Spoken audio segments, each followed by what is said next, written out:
क्या आप जानते हैं कि मृत्यु के बाद आत्माएं कहाँ जाती हैं और अपने पूर्वजों की आत्मा के लिए हम क्या कर सकते हैं? आज हम इस रहस्यमय विषय पर बात करेंगे और जानेंगे कि हमारी धार्मिक सांस्कृतिक मान्यताएं इस पर क्या कहती हैं। यह जानकारी आपको आत्मा के सफर और पूर्वजों के प्रति हमारी जिम्मेदारियों को समझने में सहायता कर सकती है।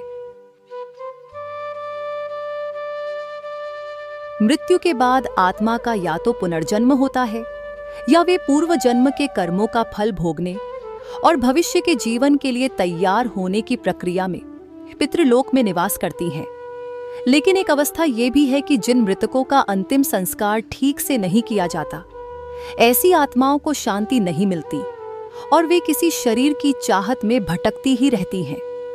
कई बार ये भटकती आत्माएं अपने आसपास के लोगों को परेशान करती हैं।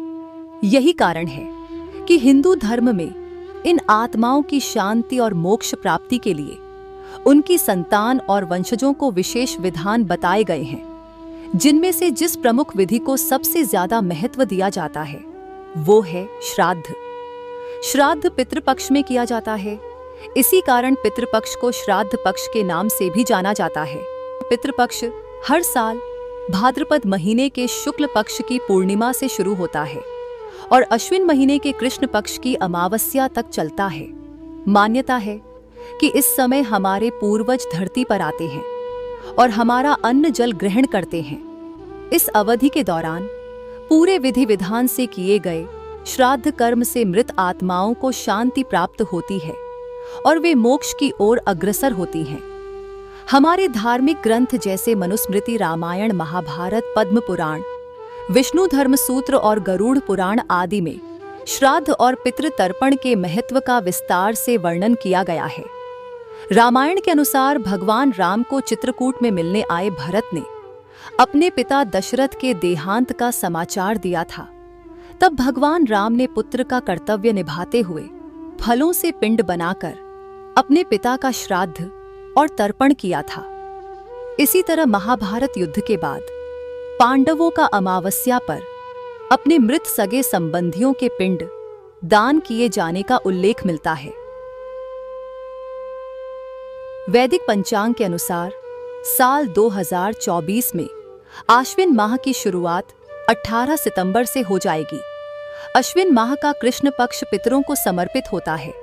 यह 2 अक्टूबर तक रहेगा। इस अवधि में पितरों का तर्पण और पिंडदान किया जाता है। अगर आपको ये पता है कि आपके पूर्वज का देहांत शुक्ल पक्ष या कृष्ण पक्ष की किस तिथि को हुआ है, तो पितृपक्ष में उसी तिथि को श्राद्ध करें।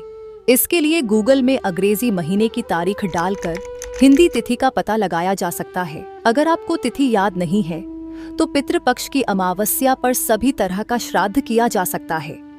अश्विन की अमावस्या को सर्व पितृ अमावस्या के नाम से भी जाना जाता है। वैसे पिता के श्राद्ध के लिए अष्टमी और माता के श्राद्ध के लिए नवमी तिथि भी काफी उपयुक्त मानी जाती है। श्राद्ध के दौरान पितरों की आत्मा को शांति देने के लिए विशेष तर्पण विधि अपनाई जाती है। इसमें जल, तिल और अन्य पवित्र वस्तुएं अर्पित की जाती हैं और सूर्य देव को अर्घ्य दिया जाता है। इसके साथ पिंड दान कर पूजा की जाती है, जिसमें चावल या जौ के आटे में दूध और तिल और उड़द आदि मिलाकर पेड़े से पिंड बनाए जाते हैं, जिन्हें जल के साथ अंजुलि में भरकर मृत व्यक्ति के नाम लेकर तर्पण किया जाता है। अर्पित पिंडों को जल में प्रवाहित किया जाता है। पिंड अर्पित करने से पितृ तृप्त होते हैं और शुभ आशीष देते हैं। यह क्रिया आमतौर पर पीपल के पेड़ के नीचे या किसी पवित्र नदी के किनारे की जाती है।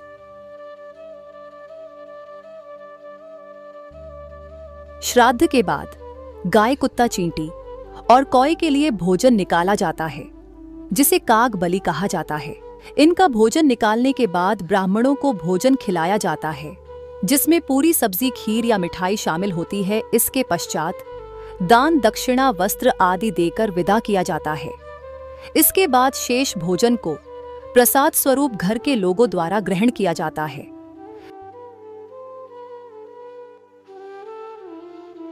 अगर किसी व्यक्ति की मृत्यु अपने घर और परिजनों से दूर हो गई हो या अंतिम समय पर कोई धार्मिक कार्य नहीं किया जा सका हो, तो उनके श्राद्ध पवित्र नदियों जैसे गंगा, यमुना, नर्मदा, गोदावरी या फल्गु आदि में कराए जाते हैं। माना जाता है कि ये नदियां समुद्र में विलीन हो जाती हैं, जहां भगवान विष्णु का निवास है। इसी प्रकार आत्माएं भी परमात्मा में विलीन हो जाती हैं। श्राद्ध केवल मृतक की आत्मा को शांति और मोक्ष प्राप्त करने में सहायता ही नहीं करता, बल्कि यह परिवार पर आए पितृदोष और अशांति आदि अन्य दोषों को भी दूर करता है। श्राद्ध से पितरों को शांति मिलती है और उनके आशीर्वाद से परिवार में सुख और समृद्धि का वास होता है।